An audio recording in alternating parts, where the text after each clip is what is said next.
This is Antic, the Atari 8-Bit Podcast. I'm Kevin Savitz. Paul Berker was a programmer for Phoenix Software, where he coded Birth of the Phoenix and Adventure in Time, which were both released for the Apple II and Atari 8-Bit computers, and Queen of Phobos, which was released on the Apple II only. This interview took place on September 30th, 2016. After the interview, Paul sent me several floppy disks with the Apple II and Atari 800 source code for Birth of the Phoenix and Adventure in Time. There's a link to that in the show notes at ataripodcast.com. After getting out of high school, actually going all the way back to 8th grade, I studied Fortran on punch cards, of course, back in those days. And during high school, there wasn't really much of a computer programming class. It was a card sorting. You learned how to program these card sorters with jumper wires on a big board, and you'd put it in, and then you could sort cards. That was the limit of data processing in high school when I was in there. But one of my math teachers went to also taught at one of the local colleges, so he knew I had an interest in programming, and so he offered to take the Fortran code that I could write out, and I forgot how I got to a key punch machine, but he would take my code into the college and run it through the computer, an IBM 360, and he would bring back the results, and it'd be a day or two delay, and I sort of went through 4 years of high school programming like that with on the side with the one teacher, and it wasn't even for credit. It was just because I was interested in it. By my fourth year in high school, I didn't have any more science classes I could take. I had taken them all. So they arranged for me to spend my time doing computer programming. Like I wrote some genetic analysis programs to show they could put in different kinds of traits, and it would come up with the recessive and dominant characteristics, results, and probabilities, and things like that. And, did a bunch of things like that my senior year. And so that's how I sort of got through senior year of science, was doing computer programming. And I was in the accelerated math course and stuff. And, it was the teacher I had everybody was scared of him because he was really strict, and he had a reputation from the school he came before that he hit a kid or something, and so you only let people in his class that weren't cut-ups, and that was the guy I got along really good with, and got out of high school and went to the community college.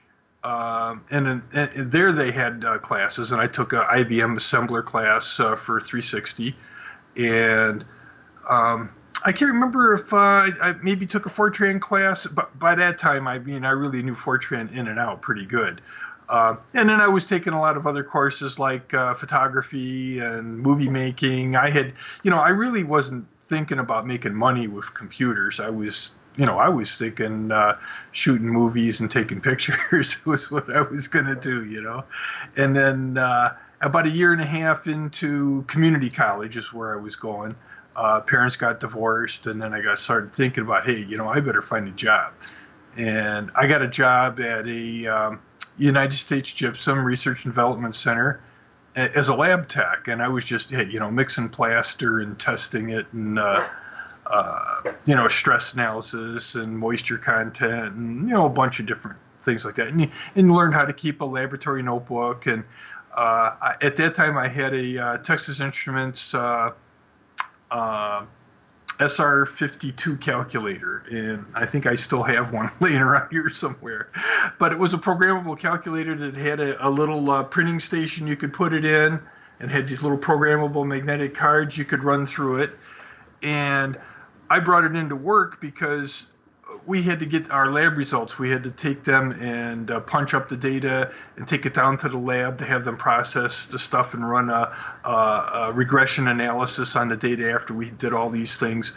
And it was taking forever, and I could never finish my notes in my notebook. So I asked the guy down there, hey, can you list out the regression program for me on paper, and I'm programmed it on my little calculator to do the same thing that the Fortran program was doing down there at the computer center. So I did that, And, that way I could get my results and put them in the book right away. And one day, the head of our department, there was like a couple heads, but a couple guys up the chain walked by my desk, and he asked, well, what are you doing? And I sort of explained to him, what I was doing. And he goes, he was sort of like a grumpy, gruff sort of guy that you never knew if he was, what he was thinking. You didn't know if you just did something wrong. So, I said that, and about a week later, he came up to me and he says, hey, we're transferring you over to the computer department. You shouldn't be down here. You should be over in the computer lab. He says, and I didn't know that. He used to run the computer lab before he was the department head in the group where I was. And he said that, for the fact that I took the Fortran program and converted it over to run on my little calculator impressed him, I guess. So he transferred me down to the computer lab, and I didn't know it. About a month or two later, he transferred back and was in charge of the computer lab. So that was sort of neat. So the next 3 years I was down there programming Fortran like crazy, and this would have been mid to like 1978 era. And right about then is when I bought my first Apple. And back then I paid like, about $1,000 for an Apple with 16K of RAM, and no just a tape recorder and a TV monitor I had to pick up. I had to wait like 3 months back order on the floppy disk drive, and it took forever to get all the parts. Because everybody was trying to get one. I think my first Apple had a 4-digit serial number like 1079 or something, and it didn't have lowercase, it didn't have 80 columns, it was a 40 column Apple II original.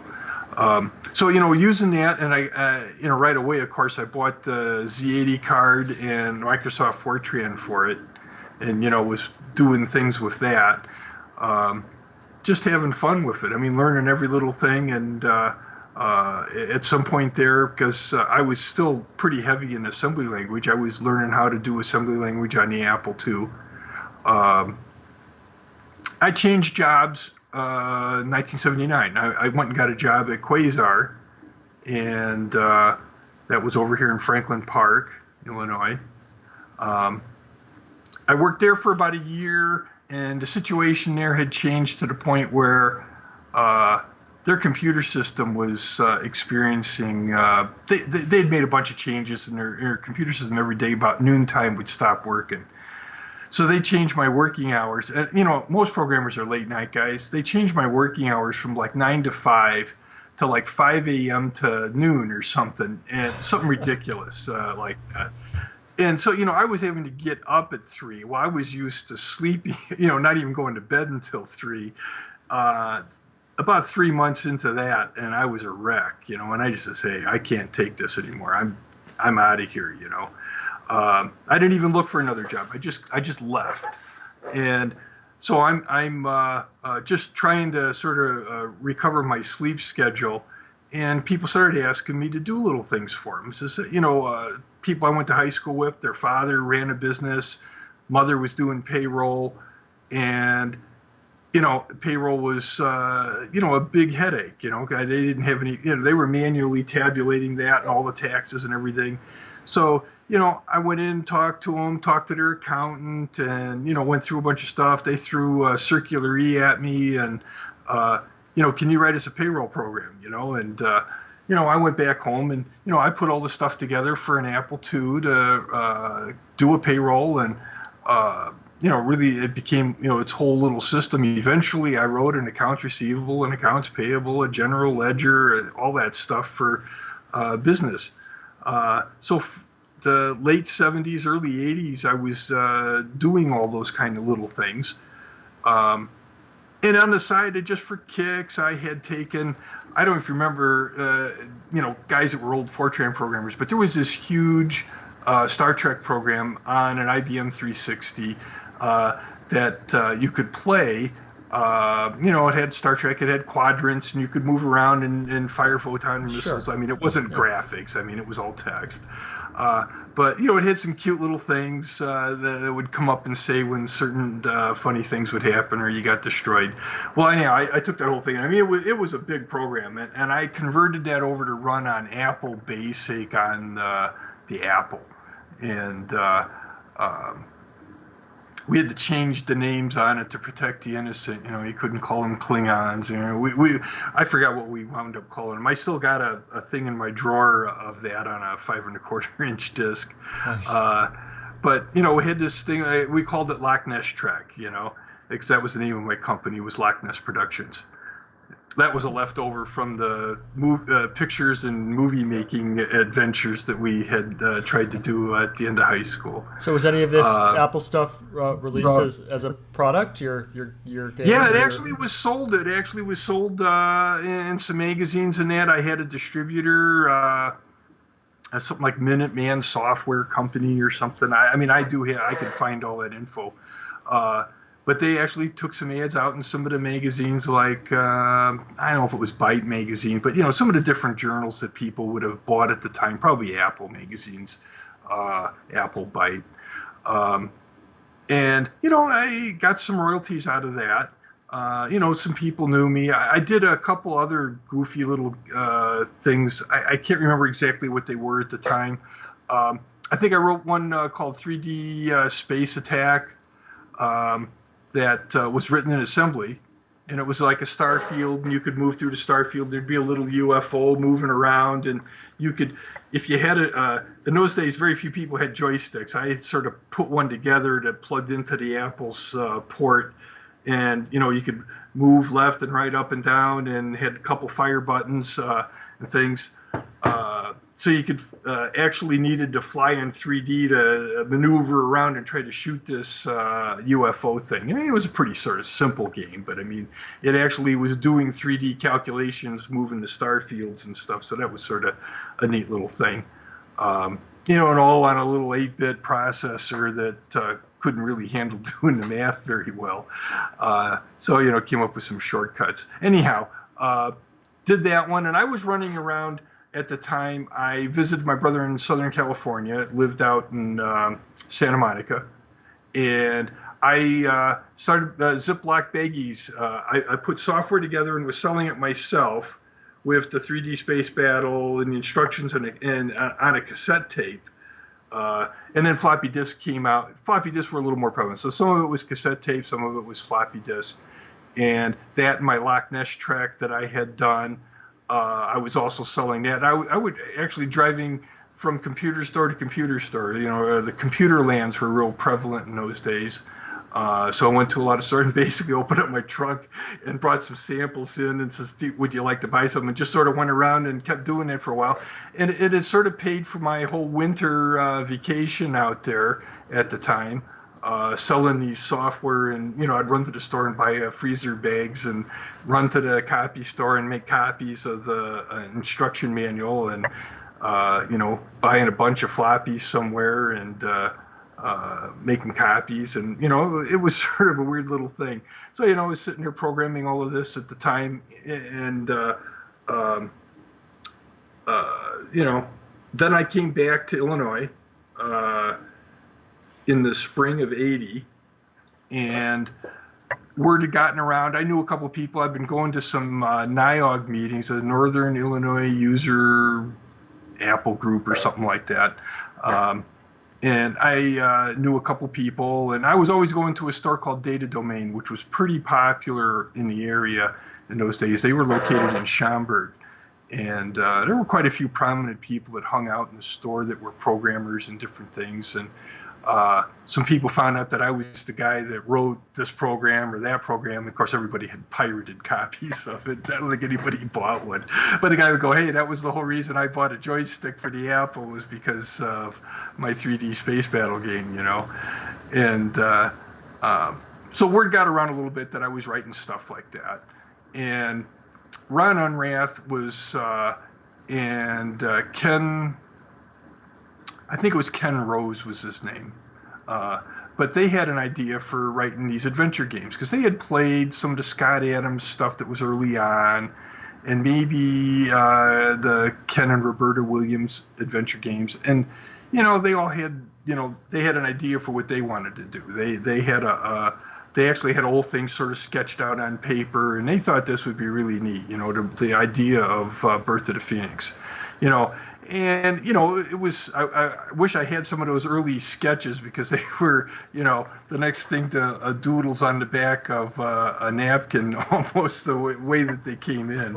But, they had this basic idea. And, of course, I had been playing a lot of text games myself at that point. And I'm not sure if games like Eamon were out at that point, but pretty near that same time, I'm sure those Eamon games were out. And certainly the Scott Adams adventures were out. And so they had this idea, and they approached me, and I wasn't the first person they came to. They had a couple other people they had gone to, and the typical programmer in those days was sort of an introverted nerd, and they couldn't communicate very well with some of the people that they were trying to work with, and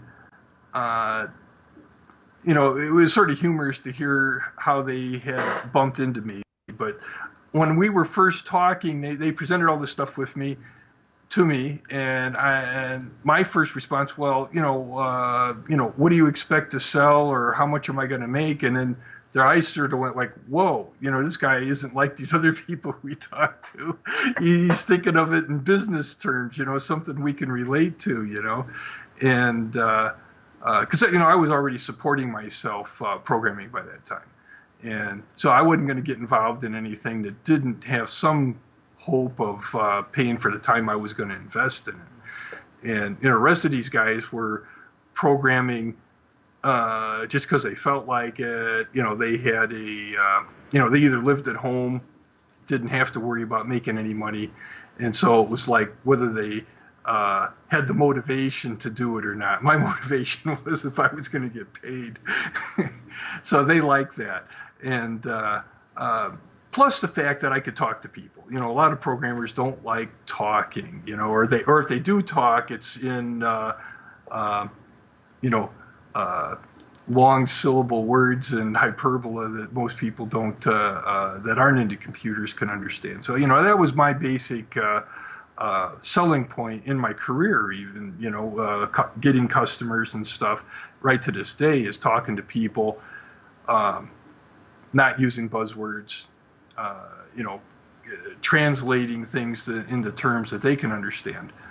So anyhow, we started doing some layouts of how the game was going to operate, what the screen should look like, the kind of commands that we're going to, the verb list, the noun list, things like that. I started putting all that stuff together. And of course, I was asking them a million more questions than they were prepared to answer at certain points.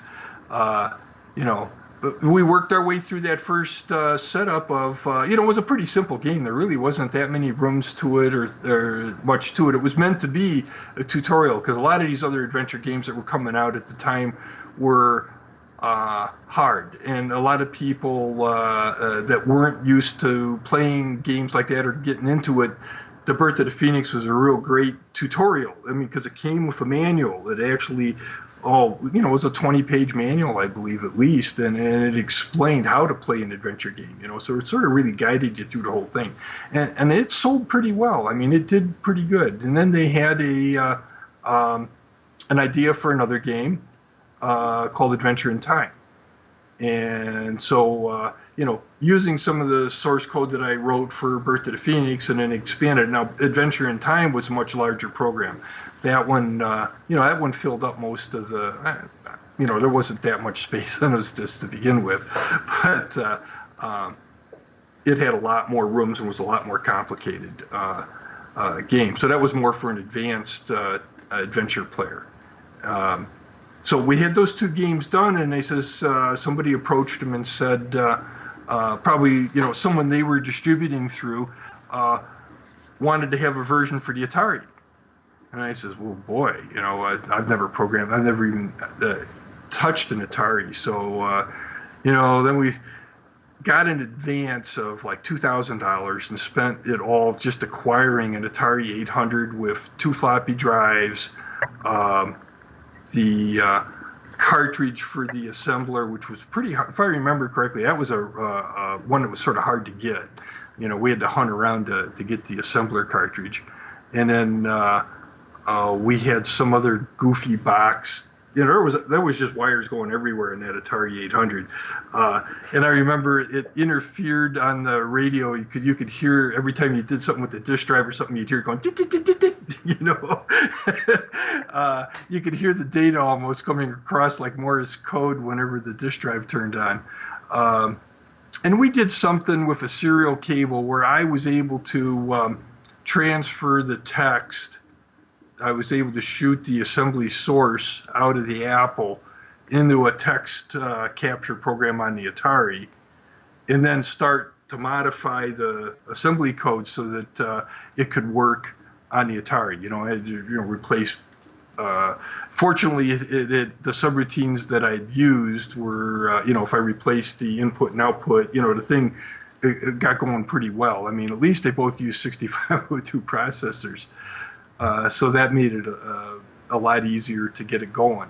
But yeah, it took quite a while to do it was a lot easier to develop on the Apple than it was on the Atari. And I know at some point somebody asked if we could make it work on the 2600, and that was wasn't going to work.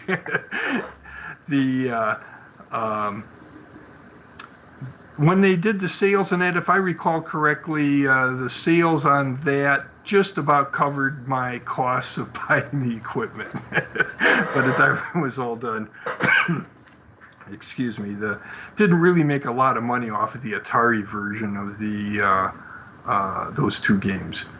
And then right about then, which would have been, maybe 82, 83, somewhere in there, we worked on a game called Queen of Phobos. That was going to be a graphical adventure game. It was going to have high-res line drawings. It wasn't going to be a full color thing, but it was going to be line art type drawings. And we put that together, and it was a pretty neat adventure game. And we were selling it, but then Sierra Online decided that they had just gotten a huge injection of money, and they decided their lawyers would go around and sue just about every other competing company for one reason or another. And the fact that on the package, Apple had a thing called high-res graphics. I mean, in the Apple manual, it says high-res, H-I-R-E-S. Well, they sued us over the term high-res, using the word high-res on the back of the package, which in our mind, if anybody was going to sue us, it would be Apple. But, Sierra Online says, no, we're the only ones that can say high-res adventure, So it wasn't even so much a matter of whether we would have won or lost. The lawsuit was brought up in California. We're in Illinois, a small company. Phoenix Software wasn't going to be able to fight a lawsuit in California. So it was sort of like a cease and desist. They had to destroy all of their packaging. So I made a couple grand off of Queen of Phobos and never republished it without the wording on the back of the thing. It was just done, and I was like, I put 6 months of work into something that fizzled for $2,000. And it was like, let me get on with my life and program for businesses because they pay me. I give them an invoice and I get paid within 30 days. And that's sort of what happened after that. And shortly, within a year or so after that game, the one guy, Bill Crawford, that I did a lot of he did the artwork and the ideas for a lot of it. And he had a lot of things going on. Unfortunately, he passed away in 1984. We had been working even beyond the game stuff. We were doing a lot of business customers. We were doing accounting companies. We were writing software to help do program changes to their accounting software and tax software and things like that. And so when he sort of passed away, a lot of he was sort of the other half of the creative element. We were sort of like the programming team. If he'd still been around, I'm sure we would have had a whole bunch of games in the last 30 years that we would have worked on together.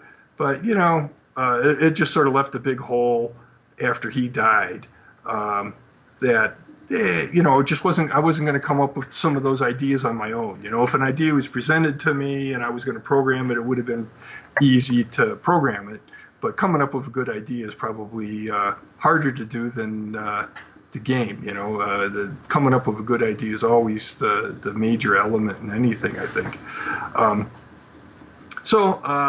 The Atari stuff, while we were working on some of that, there were a couple other companies came to us with a few little things. And I can't remember. One of them was, we did a cute little thing with a logo for, I'm trying to think of the cookie company, Maurice Linnell. We did a couple little computer logo image things for Maurice Linnell way back when. I mean, we had an Apple graphics tablet and some things, and I can't remember what they were using it for. And then another company, and I think it was, I could really be wrong on this. It was a Department of Play School, I think. I'd have to really go back and search my records on that. They wanted us to develop some Atari 2600 games. But you would use did some games like that ilk. What it was is this particular. Oh yeah, I mean they never took off with this. It was an idea that they tried to launch, but it never got out of the R&D phase. We actually wrote a couple of games. One of them was like Chicken Cross the Road. There was a chicken coop and a farmer and a tractor, and the chicken was trying to cross the road, and you had to drive the tractor back and forth to try to keep the chicken from crossing the road. We had a couple other little variations on that theme. I know there was something with a chicken in the hen house and laying eggs or something. But, we had a couple little demo games that we put together that were you ran them on the Atari 800, but they could have been transformed into a 2600 game. So they were in that mode that graphics mode that was limited to the crude 2600 mode. So it sort of went back and forth. And at some point during the 6 months or so that we were working with that, the funding, or they just sort of canned that whole department. It just sort of ended. So, but we had a couple cute things that we had done, but nobody ever saw. That's interesting. Wow. So I suppose those discs are long gone. Actually, no. They're. I got a plastic 5 1/4 case somewhere around here, still with the Atari discs in them, and the stuff that was done. I don't have a working Atari to stick them in, though. I do. Oh, you do? Yeah, it's right behind me. Well, if I find those things, I could send them to you, and you'd be able to figure some of it out, huh? Yeah, I can move it to basically to an SD card. Then it can be run on an emulator. We can, before those. It was an emulator for the Atari 800. Yes, there's a couple. Okay. I can move it to modern media, and then we can kind of before those discs rot away. I'd be happy to help you. Do that. Okay. That'd be fun. Yeah, I had I know I hooked up a serial cable between my Apple II and my PC, and I was able to at least list the text files of my source code over into the PC, but I haven't, I always was diddling around with I was going to make like a web page version of Queen of Phobos. I did do some of the text adventure stuff that I was playing with later on my one website. I don't know if you had a chance to check that out or if it even worked when you went there. No, I didn't look at it. Remind me what it was called? Slasherworld.com. It just I haven't looked yet, but I will. Website. It's got some. It's basically a text adventure, sort of a Eamon style type text adventure, but it's got the screen laid out so you can see your inventory over here, the rooms and the room description up here, and then the action going on in the center, and you click on it, and I got some stupid sound effects and stuff going on when you say you want to attack one of the monsters in the room and stuff like that. And it's got a ranking system and points, and you can do so many turns a day, and it was sort of set up to be on my. I ran an Apple bulletin board too during all this time too. So I had. I wrote actually a whole bulletin board system that ran for years. In the dial-up modem days, and had these games on there that people could log in and play, and we'd watch them and have a riot. As a sysoc, you would chat with the users sometimes. So we had a lot of people that we were friends with that would get on and play some of the games that we had going on. And that was the impetus for creating a lot of these other text adventure games and sticking them on the bulletin board so people could play them, and have a riot. We'd sit there and make fun of somebody. There was this one character that was always on our system, cutting up. His last name was Brown. So then we made this adventure called the Brown Adventure. And everything in the game was brown. It was sort of a parody.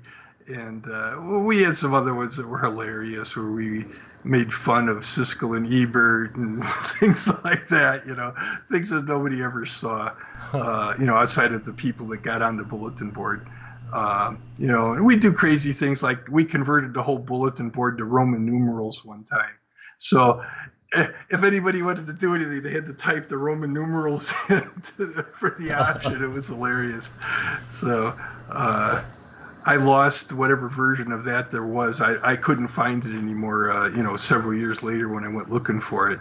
But eventually we converted that over to PC running that. Probably in the mid 80s to late 80s, we converted that over to all running on a PC. So I converted all the games over to and was running that for a long time. And then at some point there was a bulletin board software package called WWIV that I just decided I'd run that for a while. And it had some neat Trade Wars was one of the neat little games on there. Sure. And I just found out Trade Wars is still sort of alive and kicking as a Telnet client. You can run it on your computer. I always looked at that not too long ago. So that was so we got all these text adventures that we wrote back then. There was 2 or 3 of us that were sort of in a group. Bill Crawford was one of them. A friend of mine, Jeff Seek, he wrote a whole bunch of them. And it was just mainly to have something that we could stick on the bulletin board that was just sort of be a humorous riot for the people playing. We had Jeff wrote one called "The Sewers of Chicago." It was pretty funny, That was, was the main thing was to poke fun at something. The Atari stuff was basically Adventure in Time and Birth of a Phoenix. I was going to ask why Queen of Phobos didn't come out with an Atari version, but I think you probably made that clear with it just didn't sell enough. I mean, once they got sued for the cover, and they really, they ate their shorts on the cost of the printing and everything, and they had, I don't know how many thousand printed up in advance that they had to destroy. They didn't have it in their hearts to pay for printing again and go through the whole thing, and they decided to let it go. Sure. So that was disappointing to me, but at the same time, I just, it was a good thing that wasn't the only egg in my basket. Sure, yeah. Well, I have a small personal story about Birth of the Phoenix. My dad and I, we were huge software pirates. We didn't buy anything. But everybody was huge software pirates. Yeah. My dad had a extra level of just cheapness. And, I got a real quick story to tell you. Yeah. I don't even remember, and I don't know if you used Apples at all back then. A little bit back then, yeah. There was a program called Locksmith that was a copy protection breaker. Mm-hmm. Unbeknownst to a lot of people, the guy that also sold copy protection to that would be integrated into your product that you would sell was the same guy that wrote the software that broke the copy protection. Nice. I don't think he wanted anybody to know that, but the same guy that authored Locksmith was also the author behind the scenes to a lot of software companies to protect their software. Right. Playing both sides of the field. That's the way to do it. I won't say what his name was, but just to show you that as his life went on, he wound up doing some hard time in jail for tax evasion. So just to show you where his morals were at.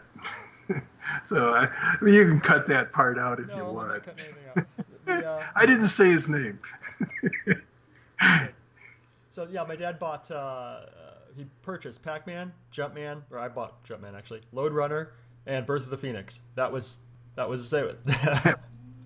But so I have my baggy, still in the baggy version of Birth of the Phoenix still. So, and if I dig down to the bottom of this drawer here, I can probably find a couple of the packages sitting down. I kept a couple of each, Nice. Cool. What do you do today? I'm everything with computers, basically. I run a consulting company, IT, I guess you'd call it. I just got back from a customer today. I set up a emergency disaster recovery emergency second server. I set up, and then I drove to one of their other locations to fix. They had some problems with some printers not printing right and couldn't figure out why they weren't going, and just troubleshooting type stuff. I still write a lot of software.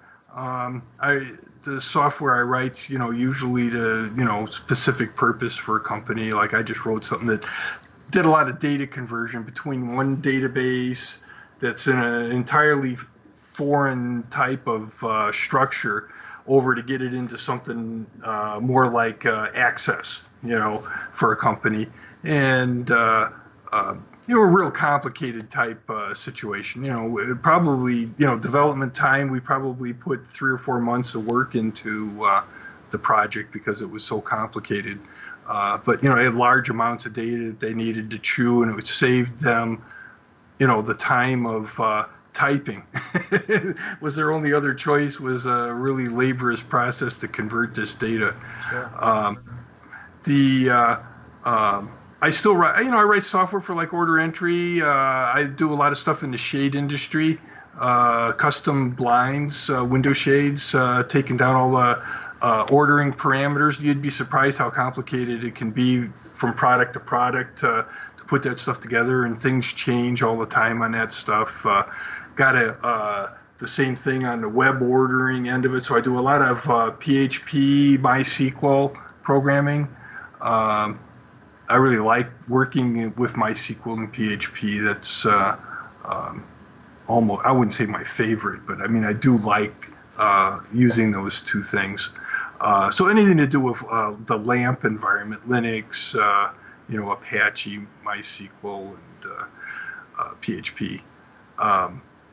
I use Visual Studio, Microsoft Visual Studio, to do a lot of Visual Basic programming. I got programs, for 20 years going back to early programs of, different pieces of code that I'll snag to do a job for somebody. So I got a pretty large library of source code to handle different projects when people come up with stuff. I just put together a quote program for a painting company to ask all the questions and check boxes in a form, and to jump into Word and fill out a whole form, and then create that into a PDF and put it into an email that they can mail out. So some of it gets pretty complicated and pretty obnoxious when you have to work with Microsoft products. But those are the kind of things I work on. And I'll get a call, hey, I got a virus on my computer, or my computer's not working right. Can you get over here? So I got a lot of customers in the local 20, 30 mile range around me here. Word's gotten out over the years, and word of mouth. I come in if they got a problem and they can't figure out how to fix it. I'm usually the guy that comes in to take care of it. I've been pretty much at the top of that end of my game for a long time. It's after some other consultant screws it up, then I come in to fix it.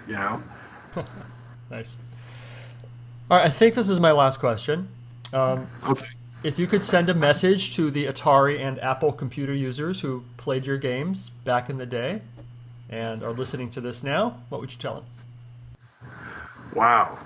Well, first I'd be surprised that they were even knew about it, or boy, the Atari. You got to be a certain age to even know what an Atari 800 is. Yeah, if you're not slightly turning gray, because I was like 22 or something when I was messing around with the Atari 800. That was a long time ago. Gee, I'd just be really amazed that if they even played any of those games and got any enjoyment out of it whatsoever. I'd be tickled. I sat down at the keyboard, because the keyboard in those days is so much different than the keyboard that you use now. It was very frustrating just to type and to go backspace. I go, man, how do you go backspace on this? And it was like, because all the keys were in different places. You'd have to hit, it just really alien to sit down and try to type on one of those old computers now. Of course, if you still have a working Atari 800, you probably know what I'm talking about. There's a big difference if you're trying to type stuff and edit. It's an alien thing when you're used to a PC to go back and sit in front of it for a while, and remember the commands you got to use to reboot the computer or, directory the floppy drive. But it's every now and then I sit in front of that Apple II and go, wow, what a difference. The thing. I remember the enjoyment I had when I was sitting down and immersing myself in using that computer. And how I thought, man, this is like science fiction. This is really just nothing could get any better than this, I was thinking.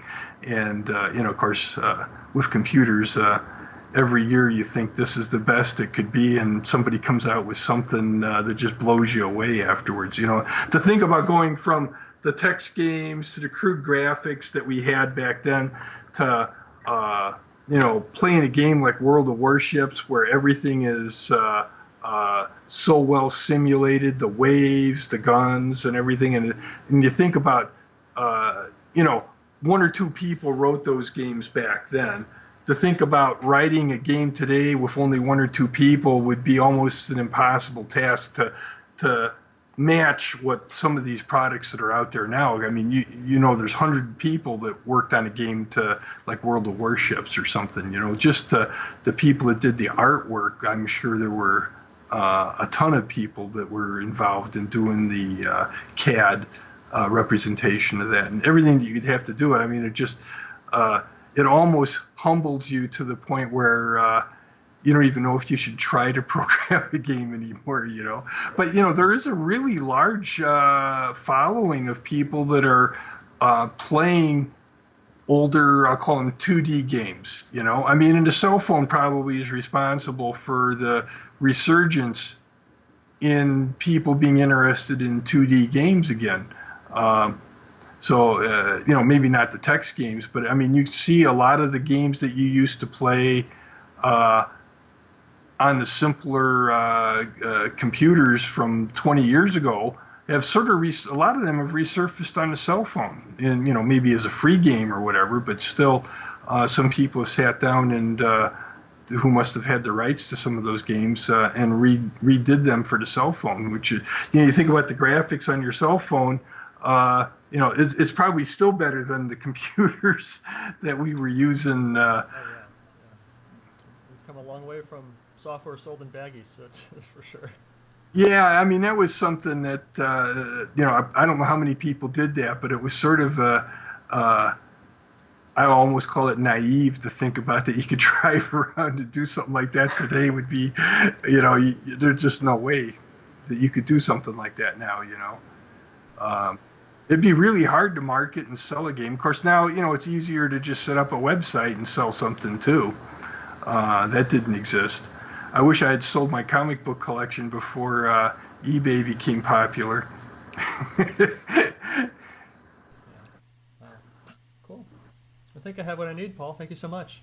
Okay, I hope it was interesting for you. Anytime you got a question or, if you're interested in seeing any of the packaging or stuff, I'd certainly could dig that up and send you some pictures. I don't think I have any of the pack. I think the packaging was pretty much the same for the Atari.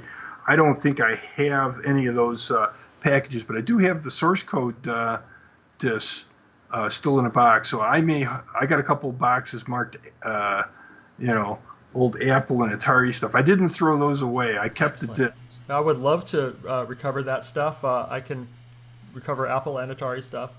So, Okay. I will text you when we're done here, and so you can have my information. And yeah, I would love to help you with that. Yeah, I saved your Skype thing there too. I don't know if you run that much or take text chats on that, but Yeah, not really, but you texted me earlier, and that's really the best way to contact me. So okay. I'll look at that stuff up probably sometime before the end of the weekend. I'll pull a box down and look into it. awesome. Yeah, and then I can't make copies of them, but it sure would have been nice if there would have been some kind of a device. But the way those things were soft sectored and laid out in the PC format was just so alien. There's no relation between the two. Yeah. It's a whole new thing. I had all sorts of.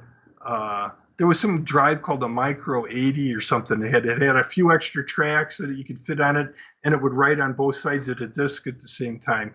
And that was a big thing that I had on my Apple at one point. I did buy a compact flash thing, but I never really got it. I have a 10 megabyte hard drive on my Apple that has all my stuff on it. But I also bought this compact flash thing, but I couldn't figure out how to get them both working at the same time so I could transfer the stuff that was on my hard drive onto this compact flash device that was was sort of like a hard drive for the Apple, but it was a compact flash. Like a CFFA 3000? I can't remember exactly what the item was called. I mean, I bought it. I found these Apple groups a few years ago when I ordered one from them, and I have it, and I could sort of see that it worked and that, but, it was sort of like with the floppies, it worked between that, but I couldn't get it to work at the same time with the hard drive, because there's some kind of operating system patch. Of course, I'm not as swift with the whole DOS and Pro-DOS stuff on the Apple as I once was. I got all the old books, and it still comes up, and it's about 15 years out of date on the clock. Because the clock only worked for like 7 years, and it would roll over. So they only use an 8-bit counter or something, or 7 bits, or I forget what it was. But within 7 years, you'd have to go in and actually patch the operating system to put the right date in front of it when it would come up. So it's stuck in the 1980s or something. The Apple folks just a week or two ago came out with the Apple II community came out with a new version of ProDOS. I read something about that. I was thinking, I think I had tagged a link on that, and I was almost curious to try it. I wasn't sure how I would get it on my Apple, though. Yeah, that's always the issue. It's doable, yeah, I know but it's an emulator somewhere on it online. I do go out there and every now and then sort of Google all that stuff and read up on it. And I always thought about buying another Atari 800 just to have around so I could stick those discs in and do it. But I mean, I'm surprised. Keeping the Atari 800 running was always a chore too. And then when there was this guy that lived across the street from me that was sort of what do you call it?